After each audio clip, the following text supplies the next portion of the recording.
So I want to do a quick comparison here between Samsung Galaxy J7 Pro and the Nokia 6 phone. So this is Samsung's kind of mid-range handset versus the Nokia handset, which I think you can get now for about €200. I think you can get them in the UK for about 200 from Carphone Warehouse. So let's see how they do compare here.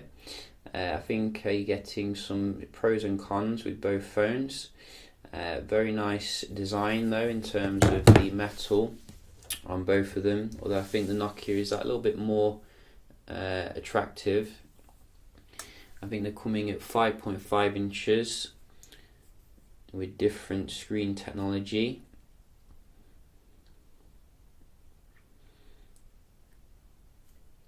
And different processors as well.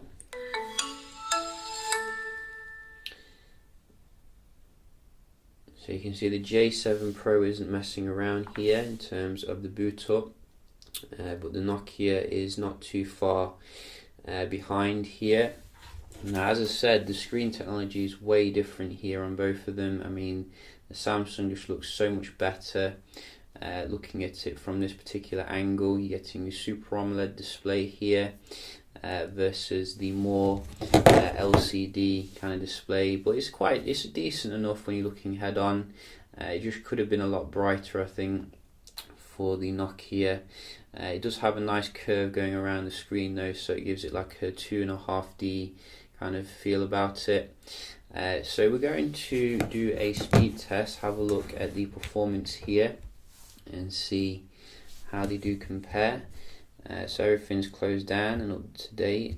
Let's try these ones. This is Snapdragon 430 versus Exynos 7 series budget processor.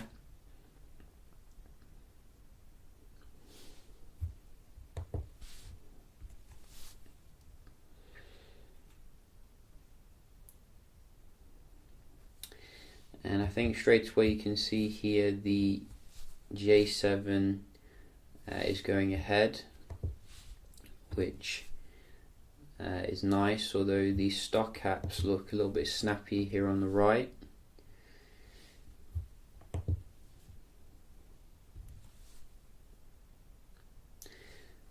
And I do think the Nokia does quite well in terms of, pushing around the Android, considering the more kind of entry-level processor, but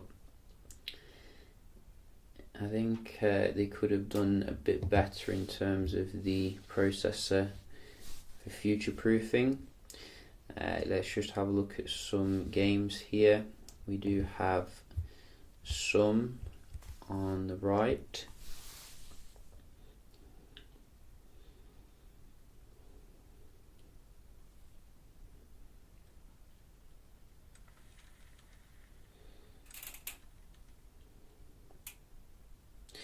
Yeah, so you can see again the J7 a little bit quicker to load the game.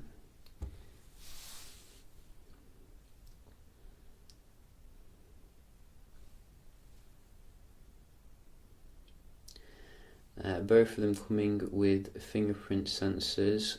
I think the keys on the Nokia are backlit, so it's good for when you're in low light condition.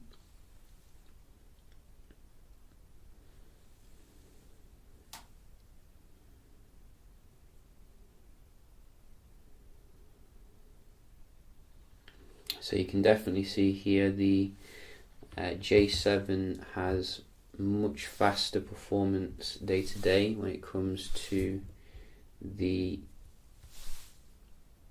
game loads.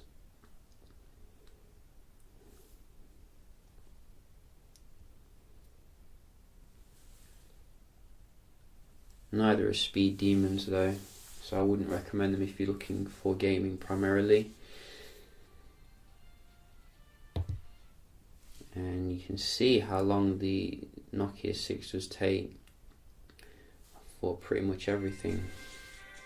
And eventually we get there. Finally, one more.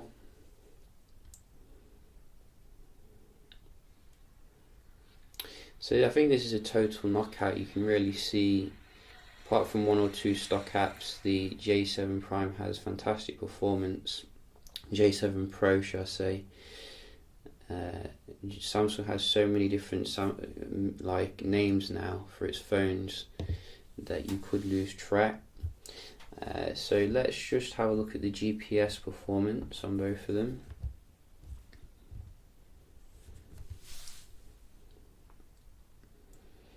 You can see Samsung again ahead here, many green bars, and I think it has more in use as well. Accuracy is a bit off, but seems to be a little bit more responsive here. So the Nokia has slightly more accurate, as you can see, and more in view, but I think J7 is doing a better job overall. And let's try a website.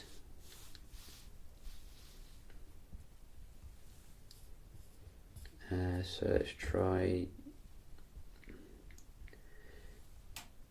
Daily Mail and go.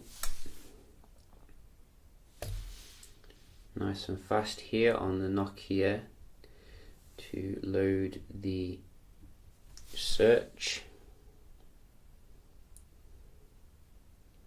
About equivalent when it comes to loading the page.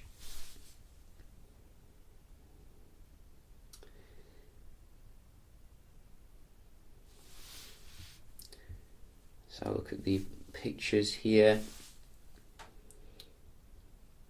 So it looks like the Nokia is actually doing quite well here compared to the J7, although the screen's pretty dull in comparison.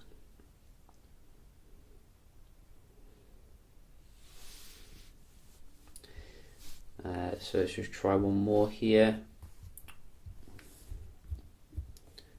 GSM.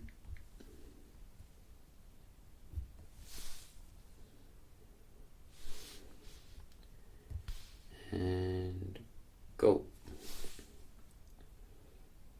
Again, Nokia here loading the pictures a little bit faster. So Nokia takes around here, I think, generally in terms of the web browsing. Very snappy compared to the J7 for some reason.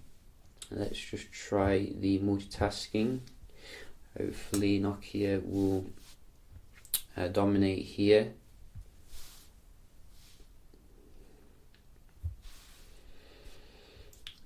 And that was the Nokia. Oh, that was the J7. This one. So this is a 3 gig RAM model of the Nokia. I think you can get a 4 gig RAM model, but you may not need it actually. You can see the multitasking seems to be pretty good compared to an equivalent Samsung device.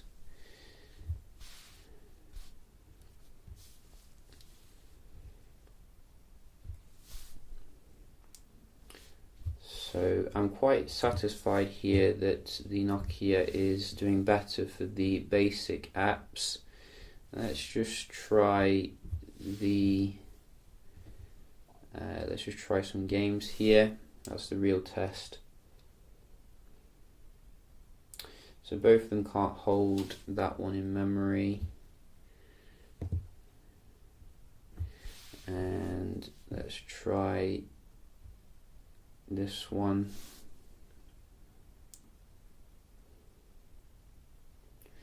Again, they both fall over here when it comes to games, unfortunately. So you know, it was looking pretty good. Ooh, it was looking pretty good there. So that's how you get into the assistant on the Nokia. You just hold the home button, which is interesting. But it seems that the games was where the phone does fall over,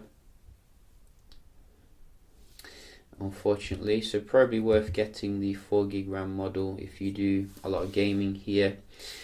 So quite interesting results. You can see overall the J7 was better when it came to the apps opening, but the Nokia did better in terms of the basic multitasking and the web browsing, which again shows you, it's all about the lack of optimization with the Samsung software. I think the screen on the Samsung's far superior overall, but the build of the Nokia is probably superior overall in terms of this nice kind of chamfering and like Nexus 6P look about it. So I guess it's like what you prefer really. Do you prefer build quality over a nice screen? It's quite a tough choice between these two. Both of them have compromises at the same time, so in terms of the battery, you're probably going to get more runtime out of the J7 Pro because it has a bigger battery in comparison and probably more efficient processor, although the Snapdragon 4 series is quite efficient in itself. So yeah, just a quick little comparison between the J7 Pro and the Nokia 6. So we'll be doing some other comparisons with the J7 Pro, seeing how it does compare, and yeah, I'll see you in the next one. Cheers.